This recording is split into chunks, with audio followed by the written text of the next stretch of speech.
Rizzo comes in with a question that those of us who do this all the time might go, well, that's an easy question, but people who don't might want the answer for. Thus, we're going to go ahead and answer this because it might prove beneficial to some of you who don't often know what to do with your excess or used computer parts.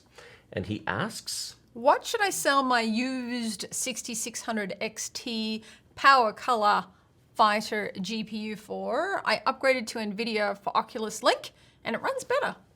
Today's video was brought to you by Ewin Racing, the best source for gaming chairs and desks for those long gaming sessions. We have a playlist of our Ewin chair and desk videos linked in the video description below. Save 30% off of everything using the discount code TECHDEALS. More details at the end of the video. The answer that I actually would give to that is when you're ready to sell your used computer hardware, typically your first stop should be eBay. eBay is a massive worldwide online marketplace, and it sort of gives you a reflection of what the current going market price for whatever something is worth. There are exceptions, and sometimes for harder to sell items or rare items, it can be a little off. Video cards are not one of those items. There's probably 500 6600 XTs listed on there. Typically, you're going to find that eBay prices are less than Amazon and Newegg. Not always, but typically.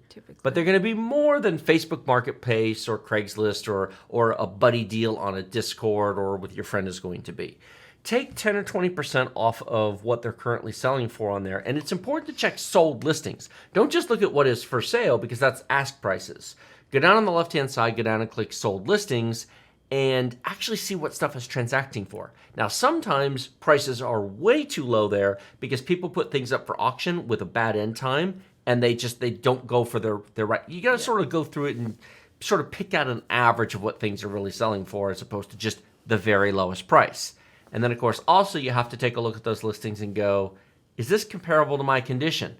Is it for parts only, not working? Is it missing pieces? Does it come with a retail box? Does yours come with a retail box? Pet-free, smoke-free. Yeah, there's conditions. So you sort of have to look at it, but it shouldn't take you more than 5 or 10 minutes of scrolling through, looking at a few pictures, looking at some descriptions, looking at some solds and current listed to get a bracket of a 6600 XT right now, as we're recording this, is currently worth brand new about $500, give or take, and used $400, maybe $450 if you've got a really premium card. A couple weeks ago, those numbers were $50 higher. A couple weeks from now, they might be $50 lower. When you're watching this, of course, they'll be different. Having said that, when you're selling on eBay, I mentioned 10 or 20% less, keep in mind you've got fees, you've got shipping, you've got buyer chargeback risk, you've got, eBay's pretty good these days at running off the bad buyers, but they're not perfect, and you always have the risk of somebody trying to pull one on you because they think everybody on eBay is some rich person, and you're probably not. You're just trying to sell an extra video card, which is completely understandable. If you could get $450 on eBay, and somebody offers you $350 cash in person, those are actually probably the same number. Because after the fees, after the shipping, and after something for the risk of a problem in shipping, a problem with the end user, let's say the guy gets it, it works perfectly, he has no ill intentions, but he goes to install it, and he doesn't ground himself, he has static electricity, and he touches his motherboard, and there's a spark, and it shorts it out. Some people are honest and will just eat it, accepting that it's their fault, or they'll warranty it with the manufacturer. And some people will go, oh, I was shipped a defective video card. You have to give me a full refund. The guy with cash, you don't have that risk.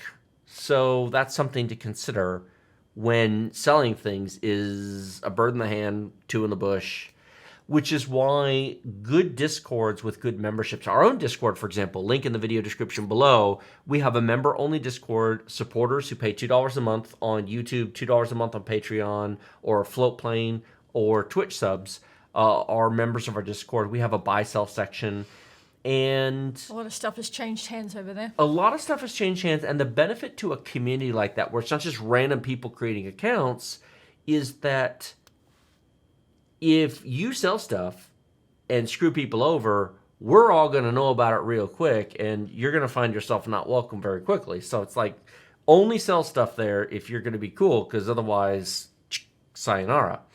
While obviously we're not eBay and can't police it, we really haven't had a problem. Knock on wood. Knock on wood. It's because there's that cost, and because it's sort of a community, and generally, if your very first post is to sell something, I don't suggest that. No, what happens is people who've been posting for 6 months who then say, "Hey, I have a CPU to sell," everybody knows them.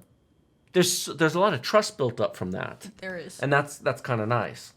So items probably should transact at a lower dollar amount for that, but you're also taking less risk.